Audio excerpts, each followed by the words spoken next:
Hello guys, this is Vikas Sharma in front of you. Today we will discuss about latitude and longitude.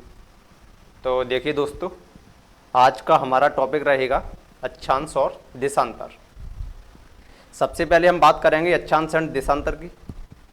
तो सबसे पहले आता है प्रश्न कि अक्षांश क्या होता है, what is latitude and what is longitude. देखिए, किसी भी देश की स्थिति, लोकेशन, कहाँ कितनी जलवायु है, कितनी वर्षा हो रही है, किस प्रकार की जलवायु किस क्षेत्र में पाई जाती है, ये सारी चीज़ें हमें पता चलती हैं लैटिट्यूड से, है ना। कोई विमान है कहाँ पर जा रहा है, कहीं वर्षा ना हो जाए, तो जो मेट्रोलॉजिकल डिपार्टमेंट है यानी कि जो मौसम विभाग है, उसकी जानकारी हमें अक्षांश से ही मिलती है। देखिए, तो अक्षांश और देशांतर, ये हमारा आज का टॉपिक होने वाला है। तो सपोज करो ये पृथ्वी है ना, यानी कि ये अर्थ है, ये 0 डिग्री है जिसको हम भूमध्य रेखा बोलते हैं।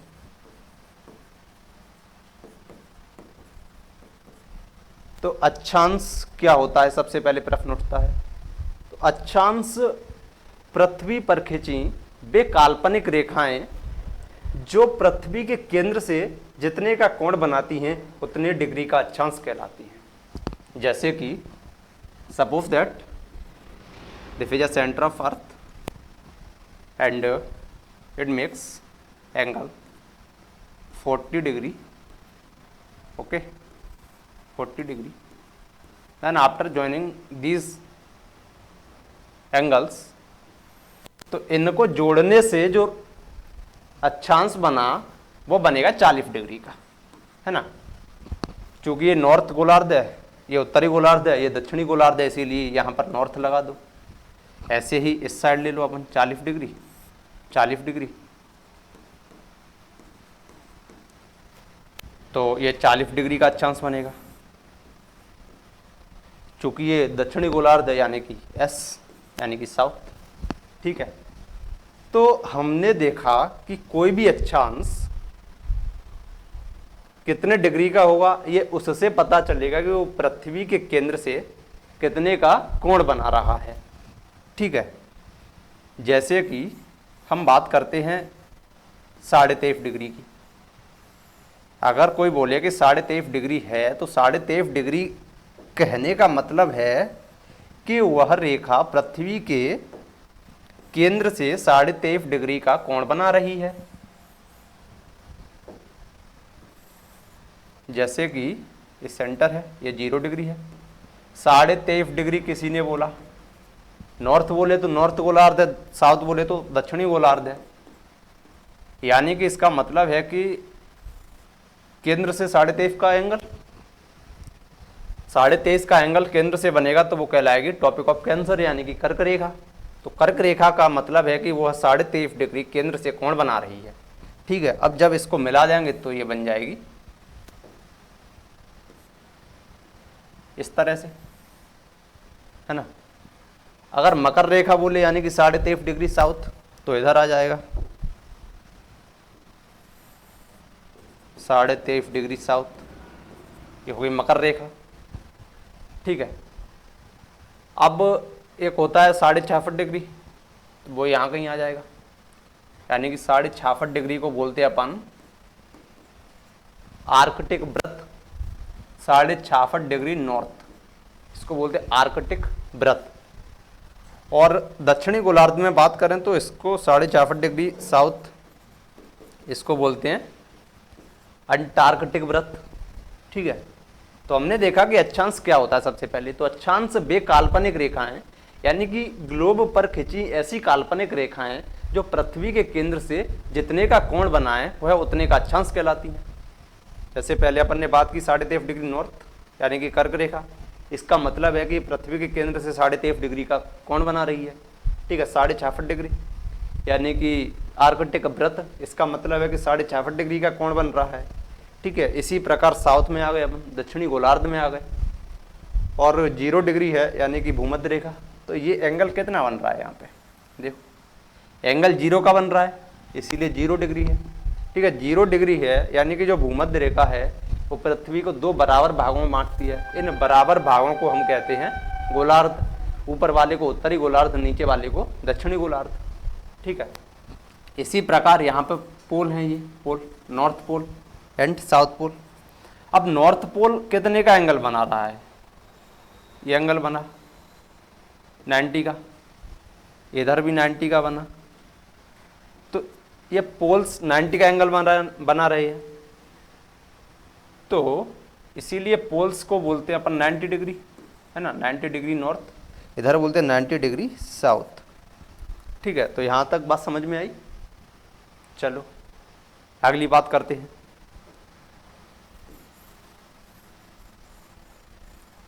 देखो कुछ और प्रश्न है, अक्षांश देशांतर से बनने वाले कुछ और प्रश्न देखते हैं अपन। तो सबसे पहला क्वेश्चन आता है कि अक्षांश कितने होते हैं? कुल अक्षांश रेखाओं की संख्या। तो अक्षांशीय रेखाएं कितनी होती हैं ये हम देखते हैं। जैसे कि ये 0 डिग्री है, ऐसे ही ये 1 2 3 23.5 है ना, 66.5 और यहाँ पर 90। ऐसे इधर चले आएंगे, है ना, 23.5 66.5 और यहाँ पर 90। तो कुल कितनी अक्षांश रेखाएं हो गई ये देखते हैं अपन। कुल अक्षांश रेखाएं, कुल अक्षांश रेखाएं। तो देखो 1 2 3 ऐसे करके 90 तक यहाँ तक आई उत्तरी गोलार्ध में, और ठीक इसी प्रकार दक्षिणी गोलार्ध में आई 90, यानी कि 90 + 90 प्लस एक ये वाली, है ना, भूमध्य रेखा 0 डिग्री प्लस 1 यानी कि 181। अगर क्वेश्चन आए कि कुल कितनी अक्षांश रेखाएं हैं तो आंसर आता है 181। अगर वहीं क्वेश्चन आए, थोड़ा घूम के आए कि कुल अक्षांशीय व्रतों की संख्या कितनी है, तो थोड़ा अलग हो जाएगा मामला। कुल अक्षांशीय व्रत यानी कि अक्षांशीय रेखाएं जनरली व्रत होती हैं, पूर्ण व्रत होती हैं, ये अर्ध व्रत नहीं होती हैं। जैसे आपने देखा होगा ऐसे रहता है कुछ, है ना, ऐसे करके ये व्रत रहती है। तो अक्षांशीय व्रतों की संख्या होती है, जो लास्ट वाला व्रत रहता है ना, पोल वाला, वो इसी के शामिल रहता है, इसी में इंक्लूड रहता है। तो इसको हम व्रत नहीं मानते हैं क्योंकि ये तो इसी में इंक्लूड है। बाकी ये 89 तक जाएगा, ऐसे करके 89 तक जाएगा, इधर भी 89 तक जाएगा, है ना।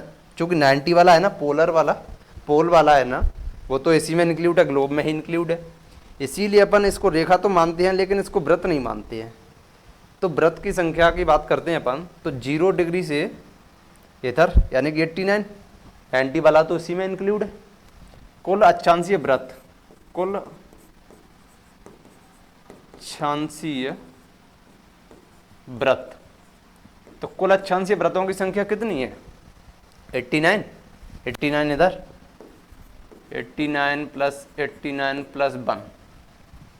अच्छा कैलकुलेट करो जरा इनको, 9 9 18 1 19, है ना, तो 9 8 8 16 1 17, यानी कि 179। तो क्वेश्चन आए कि कुल अक्षांशीय व्रत कितने हैं। ऑप्शन ए तो रहेगा, ये कंफ्यूज करने के लिए रहता है वो तो 181 ऑप्शन ए ये रहेगा अपना, लास्ट में रहता है जनरली। अगर कुल अक्षांशीय रेखाएं आए तो पहले इसको रख देते हैं, इसको रखते हैं कंफ्यूज करने के लिए। तो अपन को पहले तो क्वेश्चन को ध्यान से पढ़ना है कि क्वेश्चन क्या कह रहा है। अगर अक्षांशीय व्रत आए तो व्रत याद रखना है, चूंकि जो 90 वाला व्रत है, जो पोलर वाला व्रत है, जो ध्रुवीय क्षेत्र वाला व्रत है, जो ध्रुव है, जो उत्तरी ध्रुव है और साउथ ध्रुव है यानी कि दक्षिणी ध्रुव है, वो उसी में इंक्लूड, तो इसको अपन काउंट नहीं करेंगे। तो कुल अक्षांशीय व्रत कितने हो गए? 179। कुल अक्षांशीय रेखाएं कितनी हो गई? 181। ठीक है।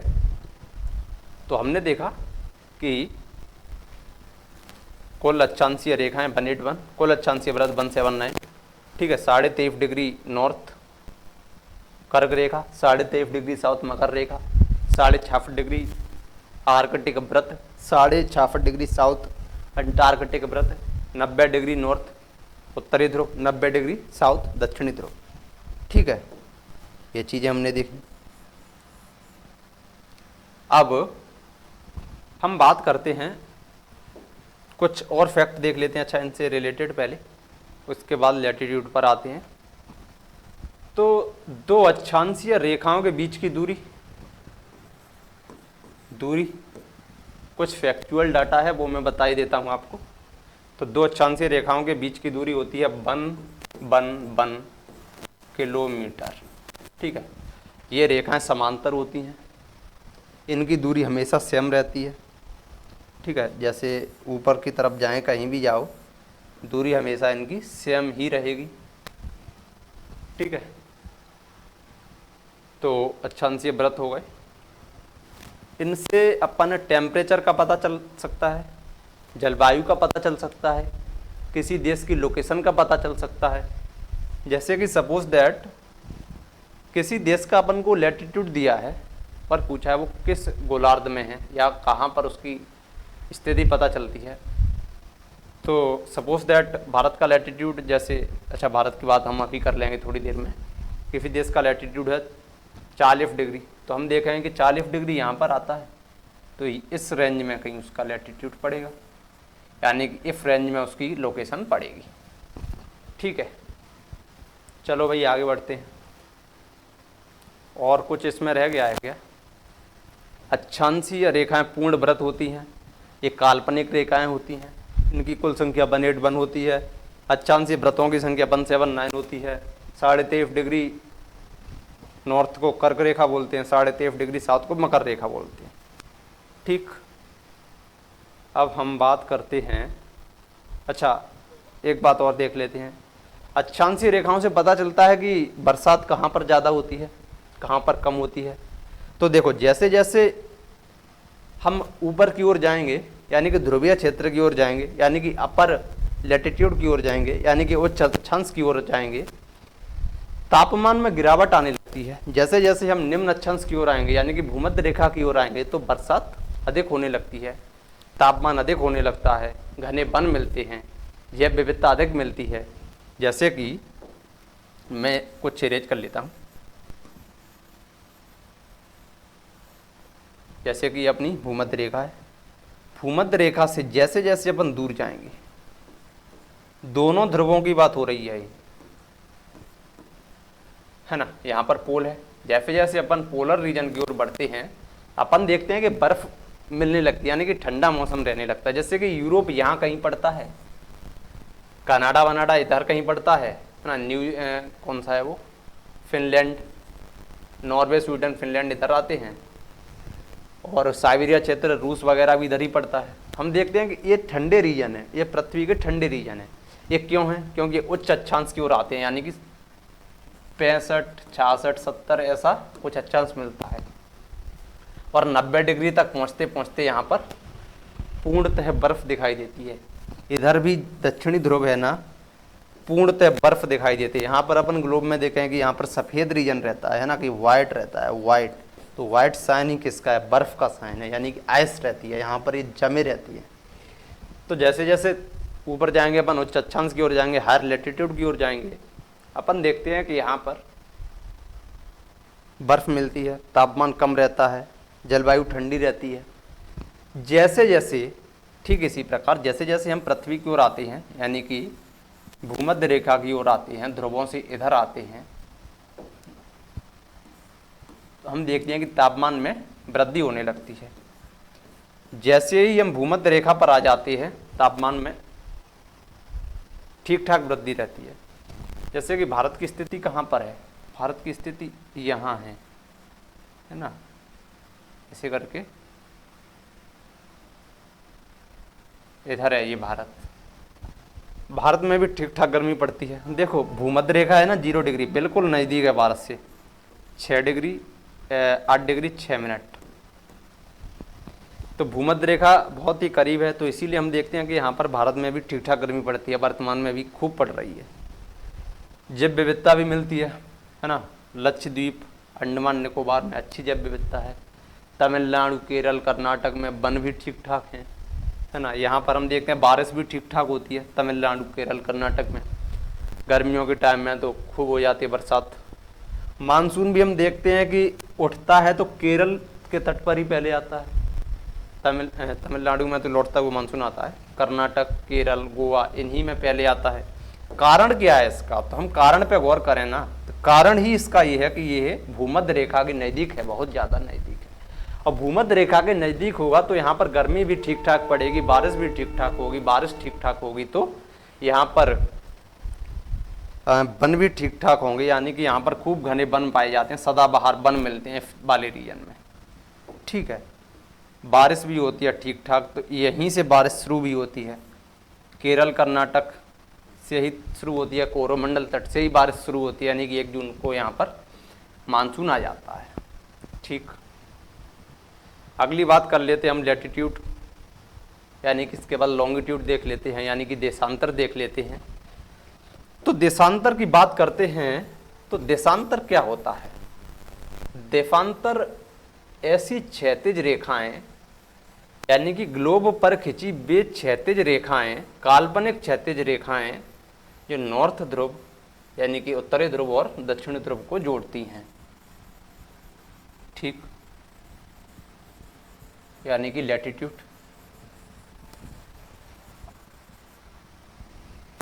एक मिनट, यानी कि अपना ग्लोब है 0 डिग्री, ये क्या है, लैटिट्यूड है लॉन्गिट्यूड है, तो ये लैटिट्यूड है ना। और लॉन्गिट्यूड यानी कि यहाँ पे 90 डिग्री है। तो ये ऊर्ध्वाधर रेखाएं, ऐसी काल्पनिक ऊर्ध्वाधर रेखाएं जो पृथ्वी के उत्तरी ध्रुव को दक्षिणी ध्रुव से जोड़ती हैं, इनको हम कहते हैं लॉन्गिट्यूड, यानी कि देशांतर। याद है फिर रख सकते हैं हम। अच्छा ठीक है, याद रखने के लिए लैटिट्यूड यानी कि लेटी हुई क्षैतिज रेखाएं, लॉन्गिट्यूड यानी कि लंबी यानी कि खड़ी हुई, इस तरह से हम याद रख सकते हैं। तो देशांतर क्या होते हैं कि ऐसी काल्पनिक रेखाएं, ऐसी ऊर्ध्वाधर काल्पनिक रेखाएं जो पृथ्वी के दोनों ध्रुवों को जोड़ती हैं, उत्तरी ध्रुव को दक्षिणी ध्रुव से जोड़ने का काम करती हैं, वे कहलाती हैं देशांतर रेखाएं। इनकी बात कर लेते हैं। जैसे ये है 0 डिग्री, 0 डिग्री देशांतर है ना, ये देशांतर रेखाएं हैं। लग रहा है ना ग्लोब जैसा। ठीक है, देखिए ये 0 डिग्री, ये जाती हैं 180 तक, इधर भी 180। तो ये रेखाएं होती हैं, कितनी हो गई ये 180 प्लस 180, यानी कि कुल देशांतर 360।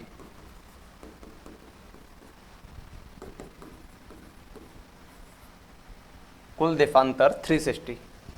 जो 0 डिग्री है, ये है 0 डिग्री, इसको बोलते हैं हम GMT, यानी कि 0 डिग्री लैटिट्यूड, 0 डिग्री लॉन्गिट्यूड यानी कि 0 डिग्री अक्षांश, इसको बोलते हैं हम GMT।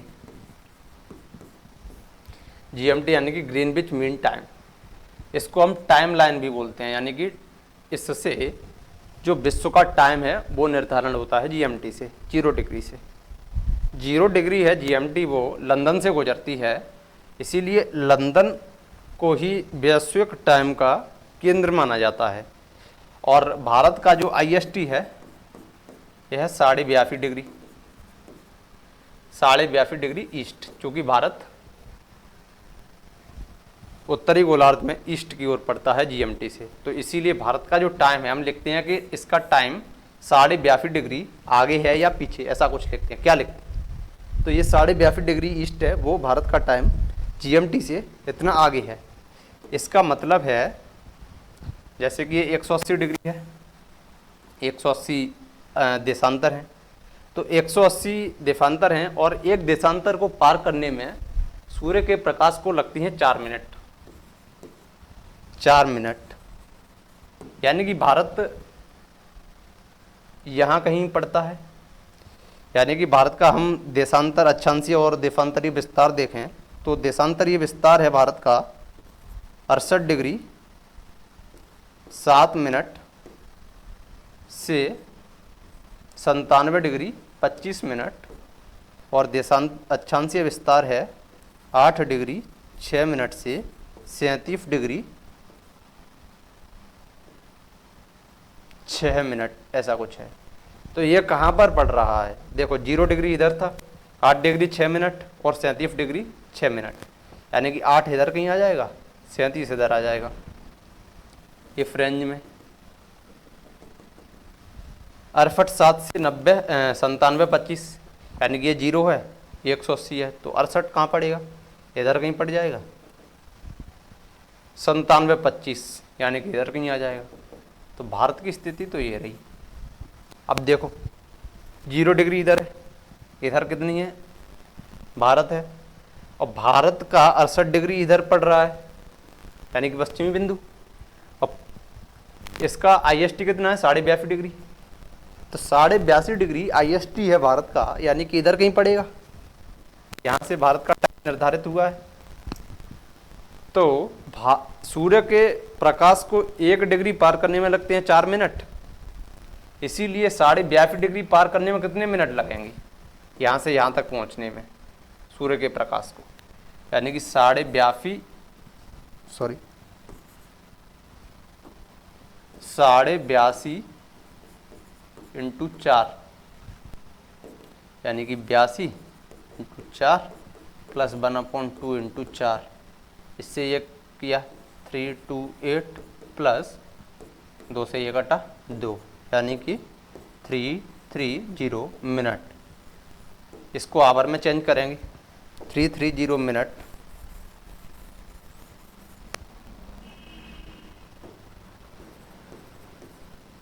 अपॉन 60, तो ये कितनी बढ़ गया? 211, यानी कि 5 सही 1/2, यानी कि 5 घंटे प्लस आधा घंटा, यानी कि 5.5 घंटे। इससे क्या पता चला? अपन बोल देते हैं ना कि 5.5 घंटे भारत का टाइम है, वो GMT से आ गया। इसका मतलब है ये रहा, ये आ गया 5.5 घंटे ईस्ट ना, 82.5 डिग्री ईस्ट, ये भारत का IST है, GMT है 0 डिग्री, 0 डिग्री से ये 5.5 घंटे आगे है। इसी प्रकार अगर हमको किसी देश का IST दिया है, किसी देश का स्टैंडर्ड टाइम दिया है, तो हम पता लगा सकते हैं कि GMT से वो कितना आगे है या कितना पीछे है। अगर सपोज दैट अमेरिका है, अमेरिका इधर कहीं पड़ता है, अमेरिका का जो स्टैंडर्ड टाइम है उसका हम कैसे पता लगाएंगे? ये उसके अक्षांश से पता चलेगा, किसी भी देशांतर से पता चलेगा, किसी भी देश की लोकेशन है वो हम कैसे पता लगा सकते हैं? उस देश के अक्षांशीय और देशांतरीय विस्तार अगर हमको दिया हो तो हम उससे उस देश की लोकेशन का पता लगा सकते हैं। सपोज दैट जैसे कि कोई देश है, यानी कि ऑस्ट्रेलिया है, तो ऑस्ट्रेलिया, अच्छा कोई देशांतर लेते हैं अपन, 30 डिग्री साउथ, यह है उसका अक्षांश, 30 डिग्री साउथ से 40 डिग्री साउथ। देशांतर है 20 डिग्री ईस्ट से 30 डिग्री ईस्ट, यानी कि अक्षांश 30 से 40 साउथ में तो इधर आएंगे 30 से 40, यानी कि यहाँ कहीं पड़ जाएगा, ये हो गया 30 से 40।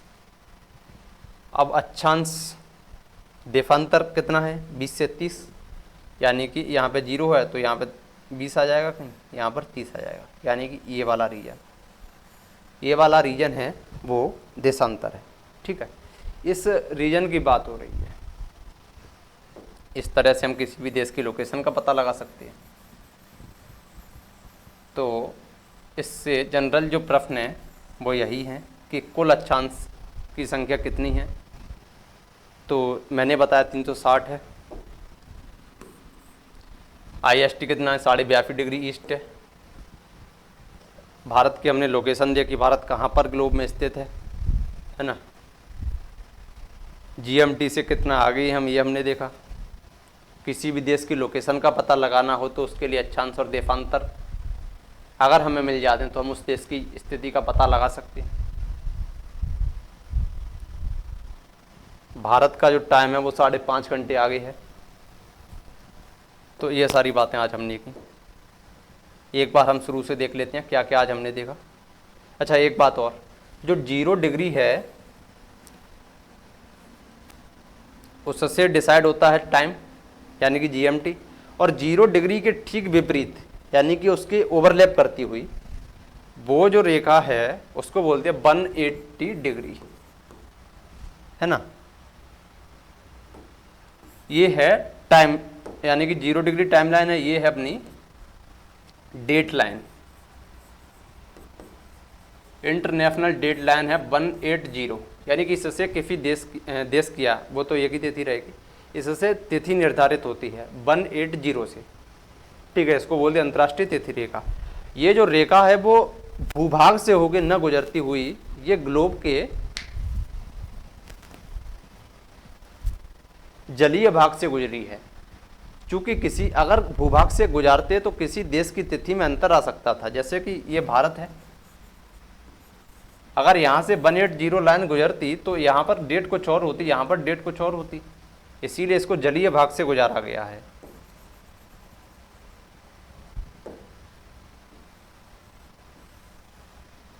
ठीक है, तो आज हमने देखा, सबसे पहले एक बार हम देख लेते हैं आज हमने क्या क्या पढ़ा। तो हमने सबसे पहले बात की थी अक्षांश और देशांतर की, एक बार 2 मिनट में रिवीजन पूरे का। तो देशांतर और अक्षांश होते क्या है सबसे पहले देखा था।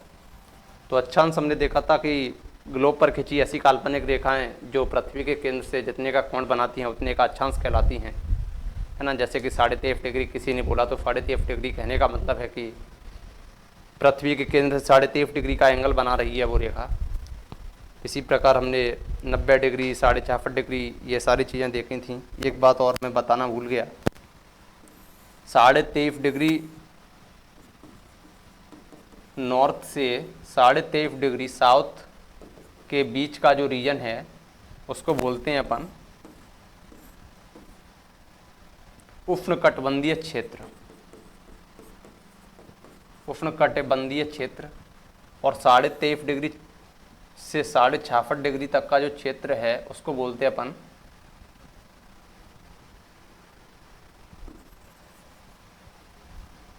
शीतोष्ण कटिबंधीय क्षेत्र, शीतोष्ण, इसको बोलते हैं अपन ध्रुवीय क्षेत्र, है ना। इसके बाद हमने कुछ फैक्ट देखे थे, कुल अक्षांश रेखाएं कितनी है, कुल अक्षांशीय व्रत कितने हैं। उसके बाद हमने देशांतर की बात की थी, तो कुल देशांतर कितने हैं। देशांतर की परिभाषा क्या थी कि ऐसी क्षैतिज रेखाएं, देशांतर यानी कि ऐसी ऊर्ध्वाधर रेखाएं जो पृथ्वी के दोनों ध्रुवों को आपस में जोड़ती हैं, है ना। यानी कि देशांतर कुल कितने थे, 360 थे। फिर हमने देखा था कि किसी भी देश की लोकेशन का पता कैसे करते हैं। तो अगर उसका अक्षांश और देशांतर दिया हो तो उसकी लोकेशन का पता किया जा सकता है। टाइमलाइन क्या है, अंतर्राष्ट्रीय तिथि रेखा क्या है, अंतर्राष्ट्रीय जो समय रेखा है यानी कि 0 डिग्री GMT है, अंतर्राष्ट्रीय तिथि रेखा यानी कि 180 डिग्री है, ठीक है। ये सारी चीज़ें देखी थी। तो आज का टॉपिक हम यहीं ख़त्म करते हैं, कल मिलते हैं नेक्स्ट डे। धन्यवाद।